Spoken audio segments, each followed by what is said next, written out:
Welcome to The Drive on ESPN Blacksburg, AM 1430, 810, FM 94.1, and live on the web at ESPNBlacksburg.com. It's The Drive on ESPN Blacksburg, and a good Wednesday evening to all of you. My name is Paul Van Wagoner. That guy right there, that is B-Rye. He is taking your calls and text messages at 866-961-1430. 866-961-1430 is the number to call and text us here. Jason Stamm joining us. I bet you Jason never was on academic probation in his tenure at Western Kentucky. I bet not. I think he was there for like 7 years, but I don't think he was ever on. Jason, academic probation, yes or no? No. I did it in 4, Paul. You did it in 4? I was on the 7-year plan. I had plenty of friends who were on the 7-year plan, but I was not one of them. See, that's why we bring Jason on, because smart people like Jason make us look better. Exactly. Brian and I may or may not have spent a little bit of time on academic probation in college. So, see, Jason's not surprised by that. Like, There's not a moment when I said that Jason was like, damn, I'm shocked. It's like, no, like, that not sounds at all. about right. Are you you're I wouldn't have assumed, Paul, but, if you're going to put it out in the open, I'm going to just kind of roll with it. Yeah. I don't know. It's not one of those, like, earth-shattering news bulletins that I come across. Like nobody, we don't believe that anybody that's hearing this today is going, wow, I would have never guessed that. No, it's all good. It's all good. Hey, man, everybody takes their own route. This is mine. Life is good. So the 2018 class is on the clock, I guess, at this point, aren't they? Yeah, I mean, they've, been on the clock for a little bit now, right. But the attention turns fully to them at this point with those guys locked up for 2017. I mean, they've already got 3 commits for 2018. Yes.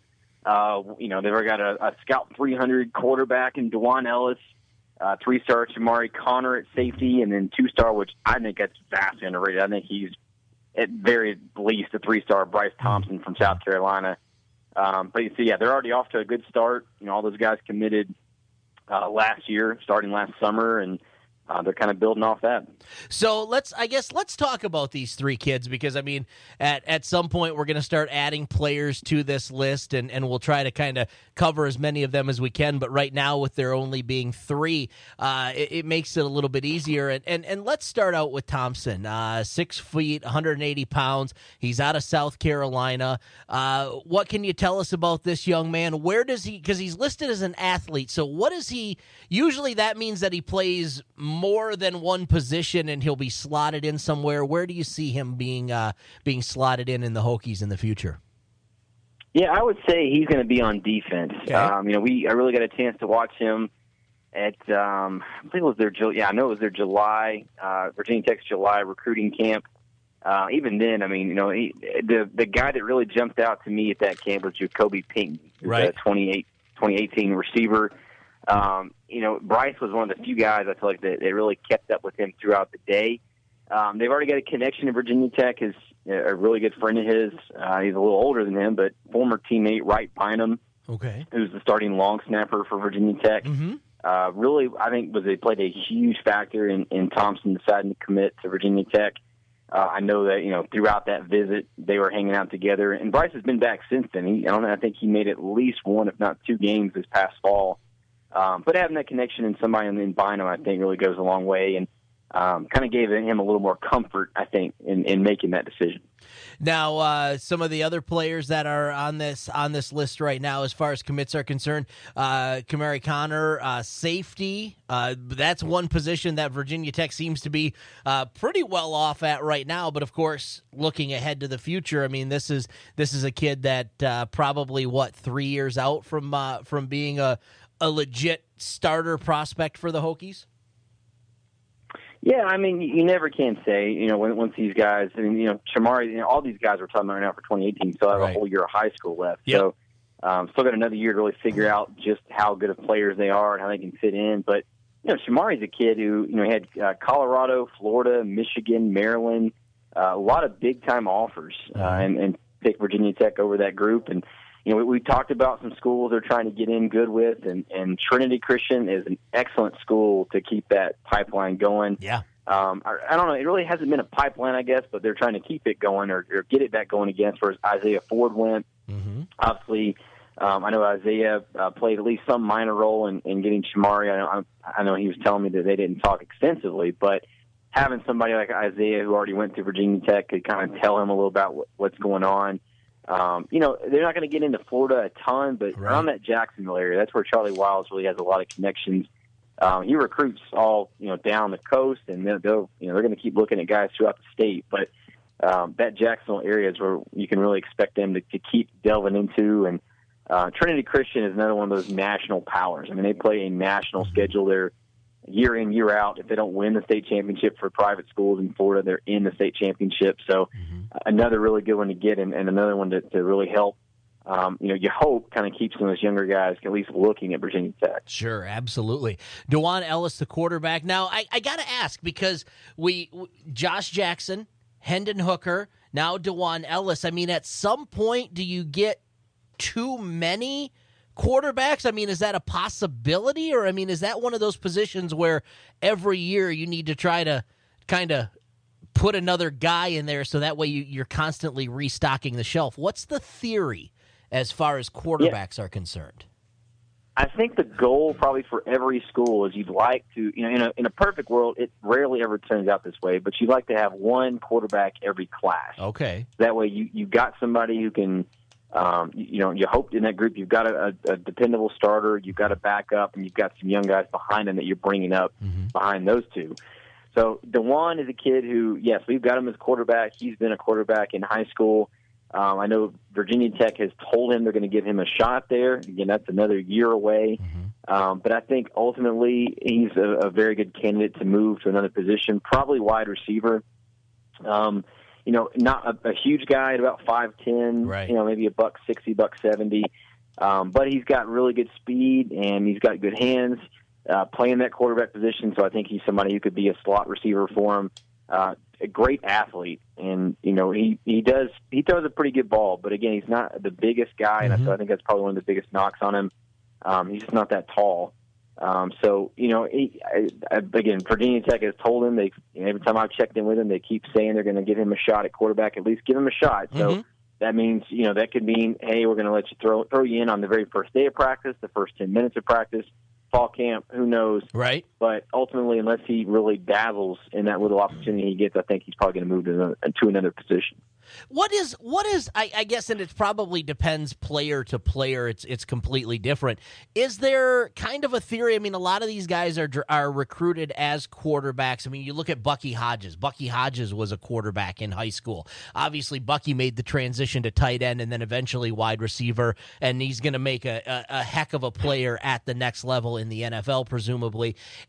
Do these guys who are quarterbacks in high school, do a lot of them have kind of a more open mind about, okay, I'm going to get in there, and yeah, they might give me a crack at this, but if I really truly want playing time, I'm going to have to be willing to move positions. Is that the mindset sometimes, or are some of these guys kind of hard and fast? I'm going to be a quarterback at the next level, come heck or high water. Yeah, I think it depends on the kid. And, obviously, if you're really intent on playing at the next level, if you don't get a lot of looks early, I think you might be better off to keep an open mind. And that's just the way I always look at it too, Paul, is that, typically wherever school you go to, your best athlete is going to play quarterback. Yeah. Sometimes the big-time schools like Trinity Christian, they've got athletes all over the field, so it's not really so much there. But just about any school, normal school with a couple hundred kids or something, your best athlete's always going to play quarterback. So even if you don't need a quarterback, that's where you want to go to look for athletes, because you want guys who have good hands, good speed, and you got to have a little bit of everything, good awareness to play quarterback. So even if they don't translate at that position, so many times they're the guys who can move around and be more adaptable and can play somewhere else. It doesn't always work out that way. I mean, Bucky Hodges, when that kid got to Virginia Tech, threw one of the worst looking balls I've ever seen. I mean, I know Rivals, when I was at Rivals, we had him in the top 250. Right. They had a huge senior season over at Salem, Virginia Beach, Salem. And, I know we thought he really looked good at that point, but just how he transitioned, and I don't know if that was attributable to, he was big in high school, but I know he hit another growth spurt. So I don't know if it was attributable to that, just wasn't comfortable or what. But watching him in practice, I mean, he just threw such an ugly ball. And I think Scott Leffler, I mean, he needed that red shirt just to kind of find himself. And it was like later that fall, probably, I don't know, maybe November or something like that, when they actually decided, hey, let's try this guy out at tight end on the scout team. And, I mean, the rest is history after that. Sure. But, you just never know how these guys are going to translate. And needs obviously dictate where they're going to play, too.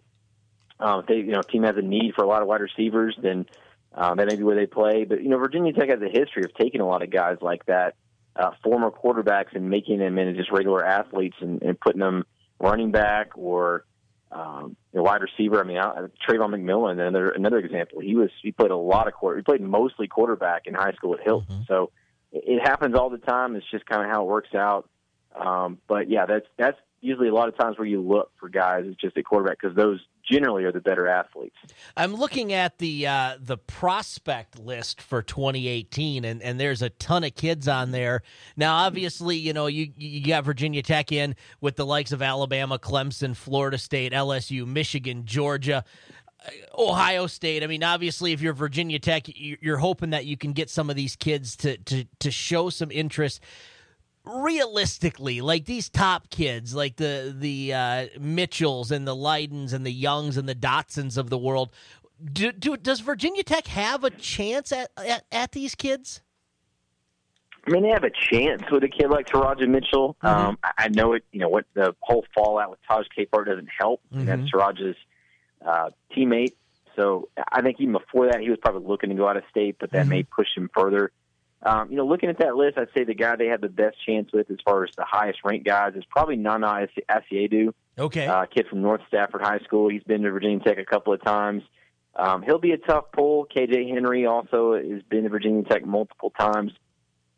Those guys, I mean, I think Virginia Tech has a good chance at them. I mean, we'll see, if they can keep them interested. I mean, they're also going to hit hard with a lot of different schools over the next year. But realistically, right now, I'd say those two, they probably have the better chance with, at least as far as the top-ranked guys go.